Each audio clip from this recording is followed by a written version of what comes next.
Hello everyone, কেমন আছো তোমরা সবাই? আশা করি তোমরা খুব ভালো আছো। আমিও খুব ভালো আছি। তো চলে এসেছি আজকে একটা নতুন ভিডিও নিয়ে। আর আজকে আমি বানাবো চিকেন কারি।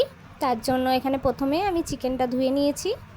তারপর এদিকে মশলার জন্য সব জিনিসগুলো রেডি করে নিচ্ছি। এদিকে দুটো পেঁয়াজ নিয়েছি, একটা বড় সাইজের টমেটো নিয়েছি, আর নিয়েছি কিছু পরিমাণ আদা। সে আদাগুলো খোসাগুলো আমি ছাড়িয়ে নিয়েছি। তারপর ছোট ছোট পিস করে নেব। তো এখানে আমি বেশ খানিকটা আদা নিয়েছি। তো চলো আদাগুলো কেটে নিই ছোটো ছোটো করে। তো এদিকে আদা কাটা কমপ্লিট হয়ে গেল আমার। তারপর নিয়েছি এদিকে 6-7টার মতো কাঁচা লঙ্কা। যেহেতু ঝালটা খেতে আমরা পছন্দ করি, তাই এখানে আমি বেশি করে কাঁচা লঙ্কাটা দিয়েছি। এদিকে রসুন নিয়ে নিয়েছি, রসুনের খোসাগুলো ছাড়িয়ে নেব।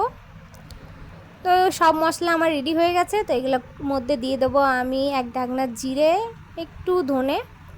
তো তারপর পেস্ট করে নেব। তাই দেখো পেস্ট হয়ে গেছে। তারপর ধুয়ে রাখা চিকেনের মধ্যে দিয়ে দেবো এই পেস্টটা। তারপর দিয়ে দিয়েছি টক দই, দিয়েছি বেশ খানিকটা সরষের তেল, তারপর দিয়েছি এখানে স্বাদ অনুযায়ী নুন, আর দিয়েছি একটু চিকেন মশলা, একটু কাশ্মীরি লঙ্কা দিয়েছি যাতে কালারটা ভালো আসে। তো তারপর আমি বেশ ভালো করে মাখিয়ে নেব। তারপর এটাকে ম্যারিনেশনের জন্য রেখে দেবো 1 ঘন্টার জন্য।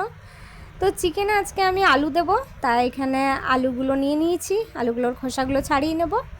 তারপর বেশ একটু বড় বড় সাইজ করে কেটে নেব। তো এখানে অনেকগুলোর মতো আমি আলু দিয়েছি, যেহেতু আমাদের বাড়িতে আজকে সবাই বলেছে চিকেনের সাথে আলু খাবে, তো তাই আমি বেশি পরিমাণে আলু নিয়ে নিয়েছি। তো সব আলুগুলো আমি কেটে নিয়েছি এখানে। তো আলুগুলো ধুয়ে নেব। তারপর আলুগুলোর মধ্যে দিয়েছি একটু নুন, তারপর দিয়েছি একটু হলুদ নুন দেওয়ার কারণ হচ্ছে আলুগুলো যদি হলুদ নুন দিয়ে আমি বেশিক্ষণ মাখিয়ে রাখি, মানে 10-15 মিনিটের মতো, তো আলুগুলো মানে বেশ ভালোভাবে নরম হয়ে যায়। তো ভাজার সময় জলদি আলুগুলো সেদ্ধ হয়ে যাবে, তাই আমি নুন হলুদ দিয়ে আগেই মাখিয়ে রেখেছিলাম। এদিকে কড়াইয়ে তেল দেওয়ার পর তেলটা গরম হলে দিয়ে দিয়েছিলাম কেটে রাখা আলুগুলো। বেশ ঢাকা দিয়ে দিয়ে আমি ভালো মতো সেদ্ধ করে নিয়েছিলাম। আর লাল লাল করে ভেজে নেবো আলুগুলো। তো দেখছো বেশ আলুগুলো লাল লাল করে ভাজা হয়ে গেছে। এবার নামিয়ে নেবো আলুগুলো। এরপর কড়াইয়ে তেল দিয়ে দিয়েছিলাম ক্যাপসিকাম। আজ আমি চিকেনে ক্যাপসিকামও দেবো, তাই এখানে 1টার মতো ক্যাপসিকাম নিয়েছিলাম। তো ক্যাপসিকামগুলো আমি ভেজে নিয়েছি হালকা করে। তারপর কড়াইয়ে তেল দিয়ে দিয়েছিলাম গোটা জিরে আর একটা তেজপাতা। এরপর দিয়ে দিয়েছিলাম আমি কুচনো পেঁয়াজ, মানে দুটো আমি পেঁয়াজ নিয়েছিলাম, এখানে দুটো পেঁয়াজ কুচি করে দিয়েছিলাম। তো চলো পেঁয়াজগুলো আমি ভালো মতো ভেজে নিই। দেখছো পেঁয়াজের কালারটা চেঞ্জ হচ্ছে আস্তে আস্তে, তাই একটু ভেজে নেবো পেঁয়াজগুলো।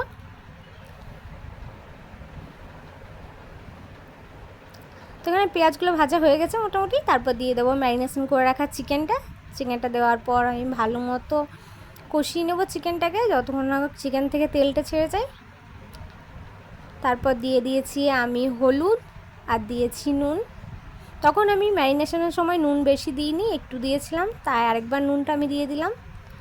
এরপর ভালো মতো ঢাকা দিয়ে কষিয়ে নেব, গ্যাসটা সিমে রেখে একদম। আর একবার করে ঢাকাটা খুলে নেড়ে নেব। এরপর দিয়ে দিয়েছিলাম একটু চিনি, সামান্য চিনি দিয়েছিলাম।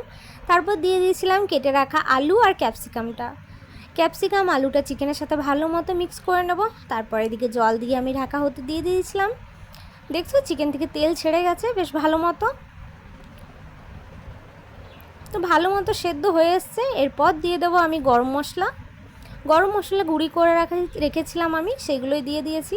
তারপরও আরেকবার ভালোভাবে সেদ্ধ করে নেব। তো হয়ে গেছে চিকেন কারি। কেমন হয়েছে অবশ্যই জানাবে কমেন্টে।